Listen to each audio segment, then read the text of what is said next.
Hello बच्चों, आप सभी का स्वागत है आपके अपने यूट्यूब चैनल अमित क्लासेज पर। तो आज का जो टॉपिक है वो हम लेकर आए हैं वृत्त।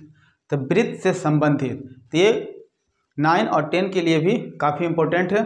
तो वृत्त से रिलेटेड यदि आपसे क्वेश्चन पूछे तो आप उसको किस प्रकार हल कीजिएगा, तो उसका एक बहुत ही आसान तरीका हम बताने के लिए जा रहे हैं। आप लोग अच्छे से थोड़ा ध्यान दीजिएगा। तो देखिए, आज का जो टॉपिक है वो वृत्त है। तो वृत्त, आज का जो टॉपिक है वो आपका क्या है? वृत्त है। तो देखिए, एक चित्र के माध्यम से पहले हम आपको कुछ बताना चाहते हैं। तो ये जो है आपका वृत्त हो गया। गोलाकार आकृति को हम क्या कहते हैं? वृत्त कहते हैं। अगर वृत्त की परिभाषा पूछा जाए तो क्या बताइएगा कि गोलेकार आकृति को हम क्या कहते हैं? वृत्त कहते हैं।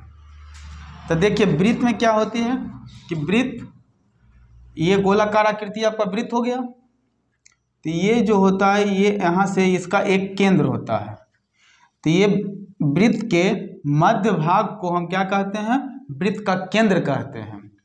और वृत्त के परिधि से वृत्त के केंद्र से इस बिंदु तक हम जिस रेखा को मिलाएं इसको हम त्रिज्या कहते हैं। क्या कहते हैं? त्रिज्या कहते हैं।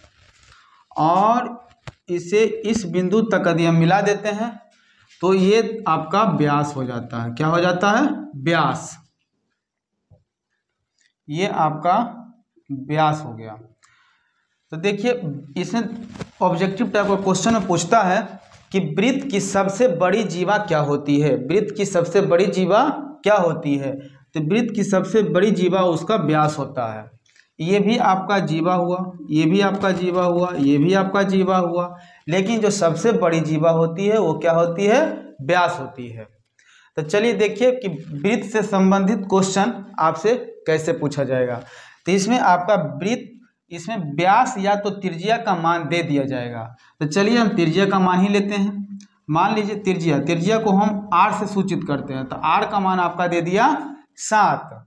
त्रिज्या का वैल्यू कितना दे दिया? 7 दे दिया। तो देखिए इससे किस प्रकार का क्वेश्चन पूछा जाएगा। तो 1 नंबर में आइए। तो पूछता है कि वृत्त का क्षेत्रफल, वृत्त का क्षेत्रफल। तो सूत्र होता है आपका फॉर्मूला पाई आर स्क्वायर। इसे हम क्या बोलते हैं? पाई बोलते हैं। अब पाई का मान हमेशा आपका जो होता है वो 22/7 लेना है। क्या कितना लेना है? 22/7। पाई का मान हमेशा क्या होता है? 22/7 होता है। तो चलिए देखिए, तो पाई आर स्क्वायर, तो पाई का मान कितना लेना है? 22/7 आर स्क्वायर। तो आर का मान कितना दिया हुआ, मतलब त्रिज्या का मान कितना दिया हुआ? 7। तो 7 का होल स्क्वायर। तो 22/7 गुना ये 7 का स्क्वायर, मतलब 7 गुना 7 2 बार करेंगे। तो देखिए एक 7 से एक 7 कैंसिल हो जाएगा। तो बचा कितना? 22 × 7। तो 62 के 54 से। तो ये आपका क्या हो गया? आंसर। ये आपका क्या हो गया? आंसर। तो देखिए अब इसमें दूसरा प्रकार का क्वेश्चन क्या पूछेगा? वृत्त की परिधि। ये आपका हो गया क्षेत्रफल। आप पूछेगा वृत्त की परिधि, मतलब ये चारों ओर की दूरी कितनी है। तो वृत्त की परिधि, तो वृत्त की परिधि बराबर सूत्र होता है 2πr। क्या होता है बच्चों? 2πr। तो देखिए वृत्त की परिधि बराबर फॉर्मूला होता है 2πr। तो 2 गुना पाई का मान कितना? 22/7। 22/7 इंटू r मतलब त्रिज्या का मान कितना दिया हुआ? 7। तो 7। तो देखिए ये 7 से ये 7 आपका कैंसिल हो जाएगा। तो 22 को 2 में हम गुना करेंगे तो 22 दूनी के 44। ये आपका हो गया परिधि। तो वृत्त की परिधि आपका कितना हो गया? 44 हो गया।